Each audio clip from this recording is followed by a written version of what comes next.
So this is an old SG, and I found a cool can of vintage nitro lacquer.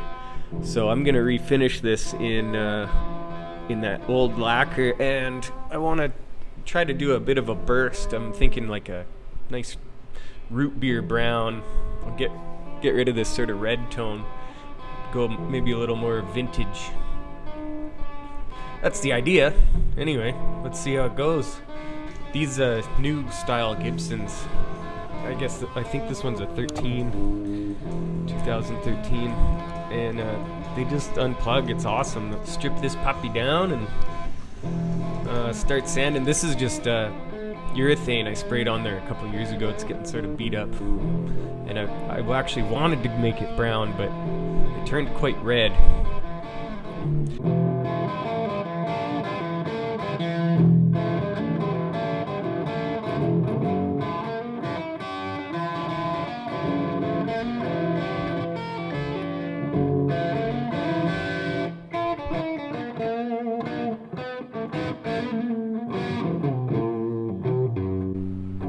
I just had that pickguard glued on.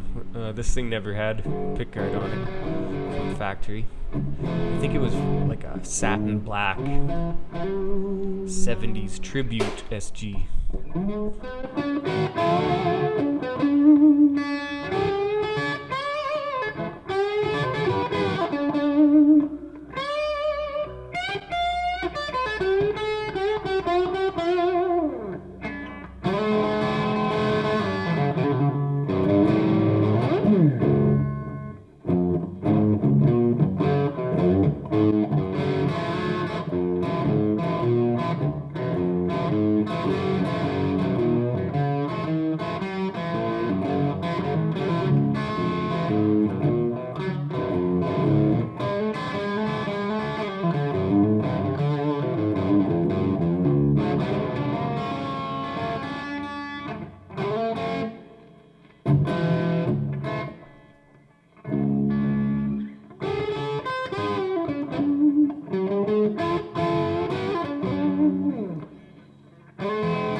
Sanding between coats this grain sealer. It's about, I do about 9 coats until you get a good build, and the surface should be basically perfect. And I'm sanding to about 400 grit, I think. Don't remember, but between 320 or 300 something and 600 something is good. Here's the lacquer I'm using, but this is a tinted clear coat that I'm going to spray on it first. I've got a bit of brown candy in there. It's actually a bit of orange candy and black mixed together.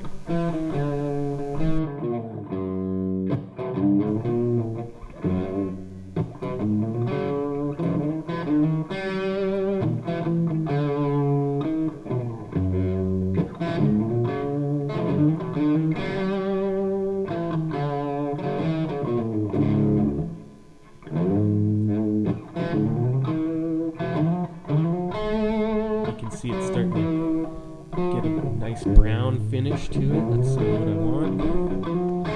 It's just what I want.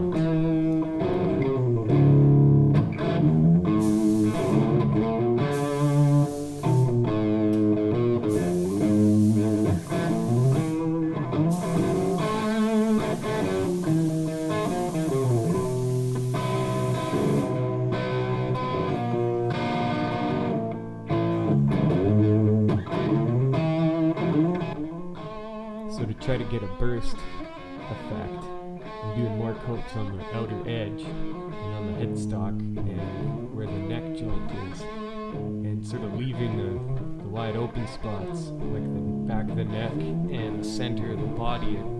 They get inherently less coats. I do coat everything several times. Just say the edges have 15 or 20 coats where the center only has about 10.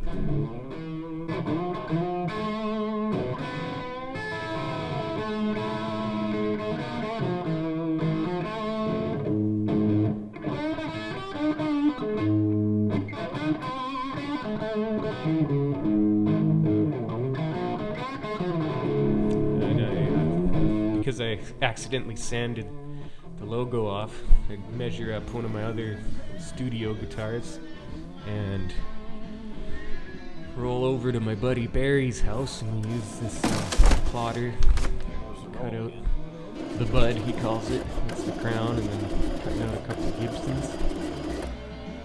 This is his hot rod shop.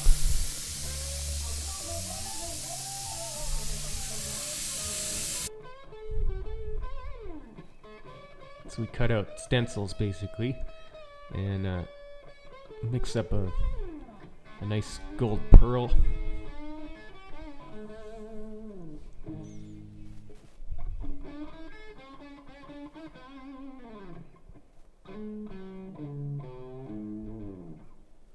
Airbrush the gold pearl on there. Use a better video of that.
Alright, now that the logo is back on there, this is the nitro lacquer. This stuff smells excellent.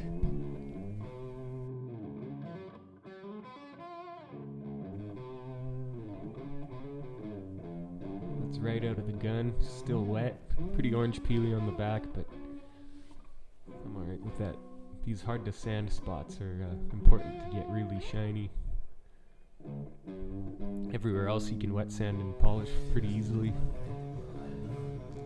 So I got a couple heavy spots in there, some sagers that came down, so I actually use a sharp razor blade. It's a little bit rusty, but it is sharp.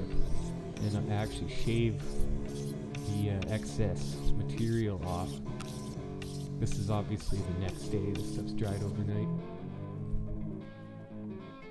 So you actually shave it. You don't want to cut into it because you'll go too deep, guaranteed. And so you just sort of shave the top off, and the blade actually keeps it nice and flat. A little on the other side too. So this is a nice way to get runs out. Those are the only runs on the whole guitar. So now I wet sand everywhere where it's going to be easy to polish. I don't do the edges much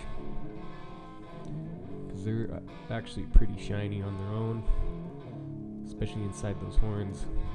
That's sort of my main focus because you don't want to have to polish inside there. But it's easy to buff the front and the back, and this thing turns out awesome, you'll see.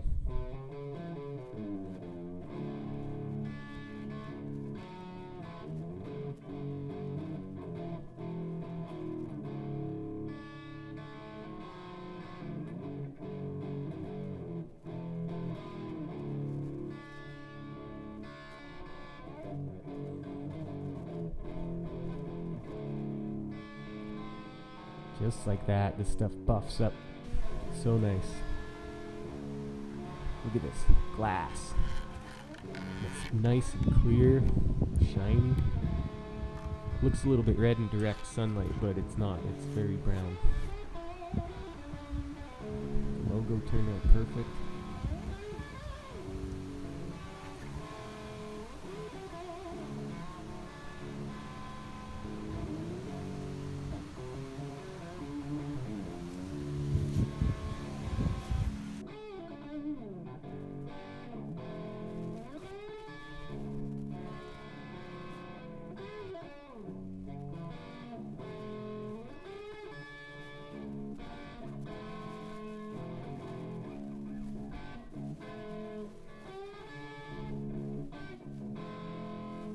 This time I decide to screw the pickguard on.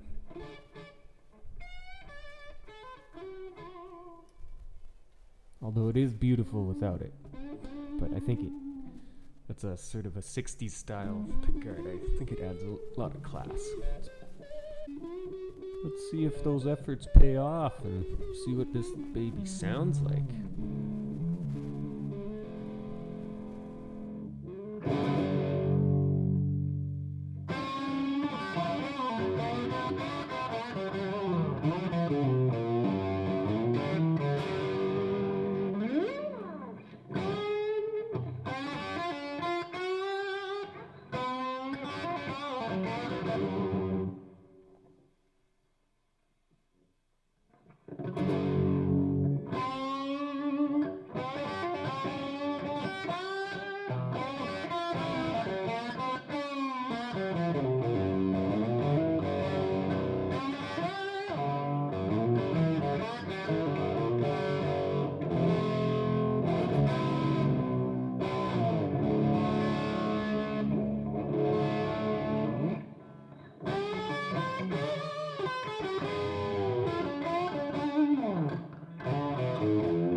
it.